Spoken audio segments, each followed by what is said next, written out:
everyone, welcome back. In case you're new here, I'm Allie, and this is Allie's Vintage Camera Alley, where I share the different cameras in my collection as well as the pictures that I take with them. It's been a little bit since I've made a video because I have a lot going on right now. Our baby is due in less than a month, and I'm getting very nervous, and we've just been very busy getting prepared. So I just wanted to jump on here and make a quick video sharing a roll of expired Plus-X pan film that I got from someone in the community. They sent me a couple rolls of expired film, and this Kodak Plus-X was one of them. It expired in 1988, so it is almost as old as me. But I wanted to show you guys how it fared and how I developed it, and just share with you my results. So I hope you'll stick around for the entire video and all of the photos.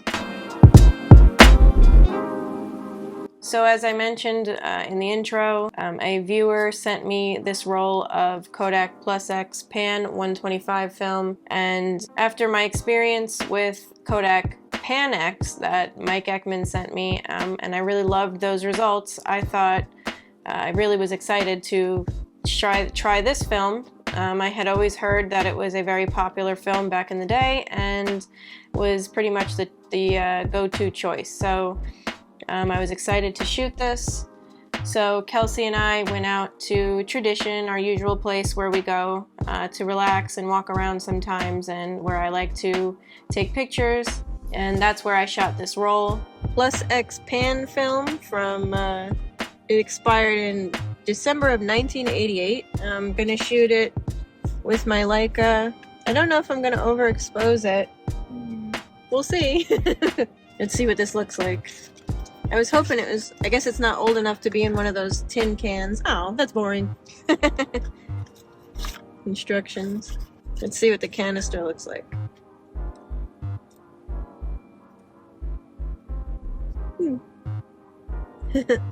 And the film, it doesn't look bad. It doesn't look too bad.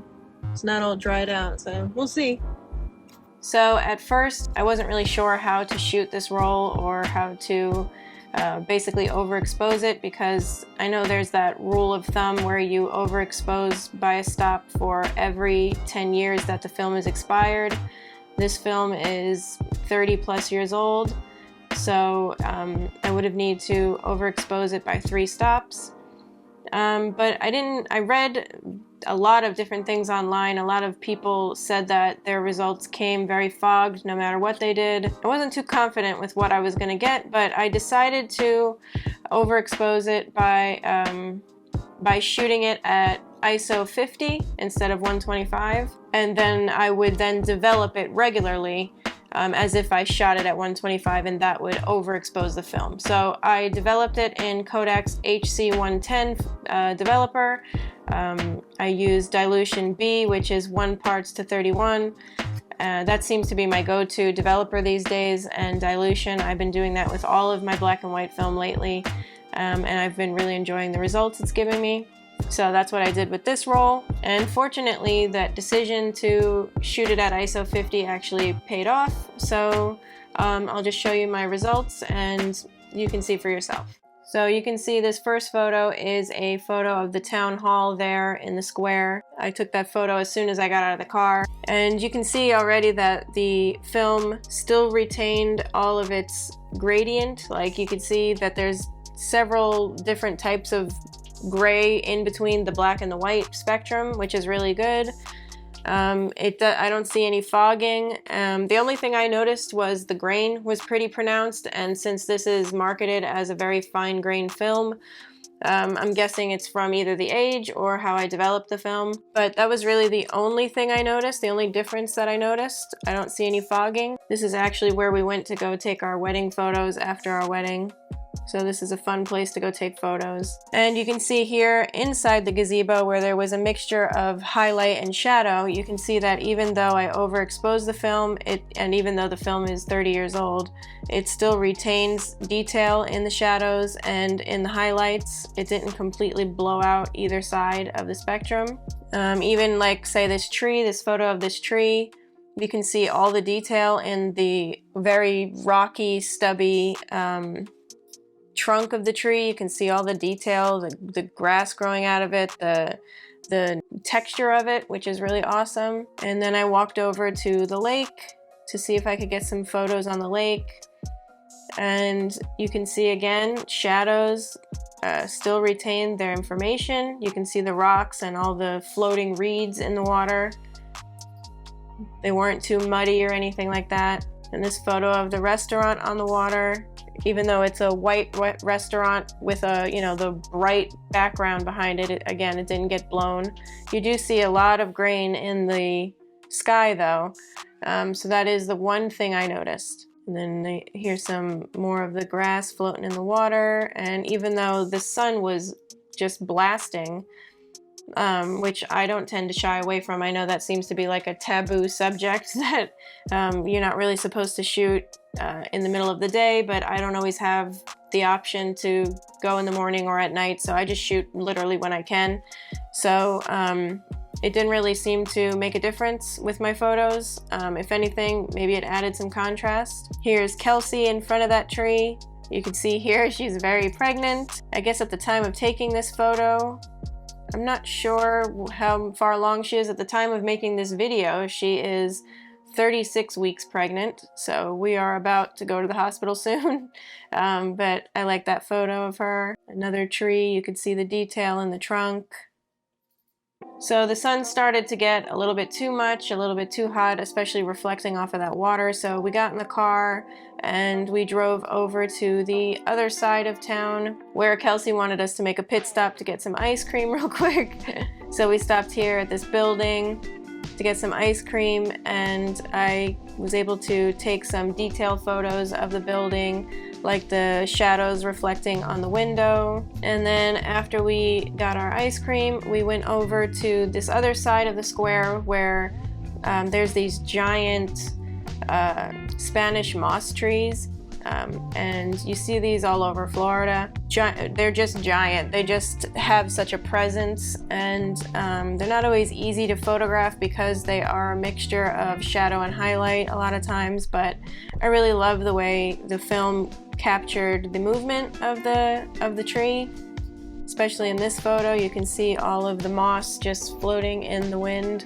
So then we walked up the bridge. It's just a small bridge, and to get some photos of the lake running under it. We saw there was a couple guys underneath the bridge fishing, and I got up the courage to ask them if it was okay to take a photo of them fishing, so I took a couple photos of them.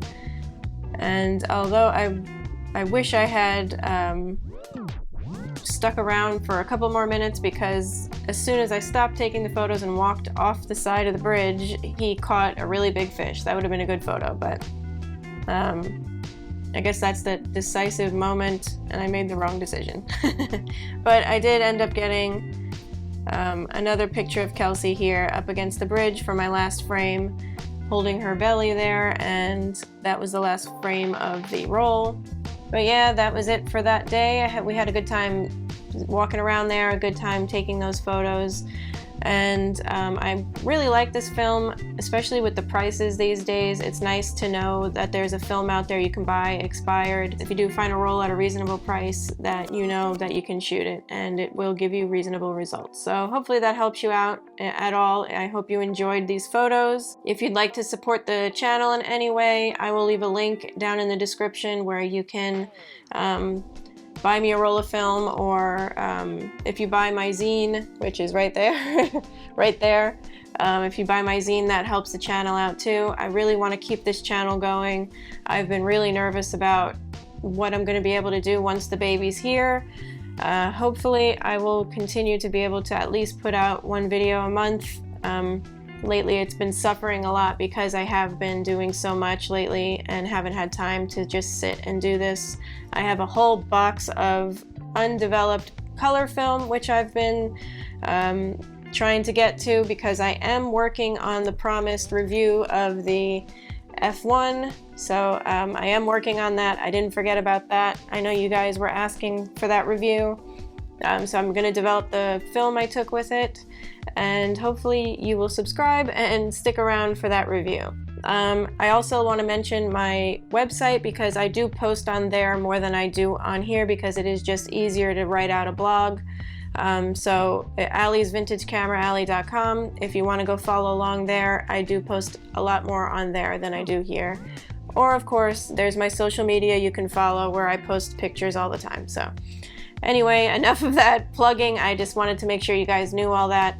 And I want to say again that I don't know if you don't follow me anywhere else, you might have missed my post about it being my 3-year anniversary on YouTube this year. This past month marked the 3 years that I've been doing this. And I just want to say again, a really big thank you to all of you who have subscribed and who have been around since the beginning especially. I see your comments, I always respond, and I always appreciate all of the questions, all of the compliments, and I hope that I've helped any of you out there, because that's really all I wanted to do with this channel and my blog, was always to help other people, meet people, so that I didn't feel so alone, you know, with this hobby and this love that I have so much for photography. So yeah, I appreciate you guys, and I hope you stick around. So until next time, stay motivated and keep shooting.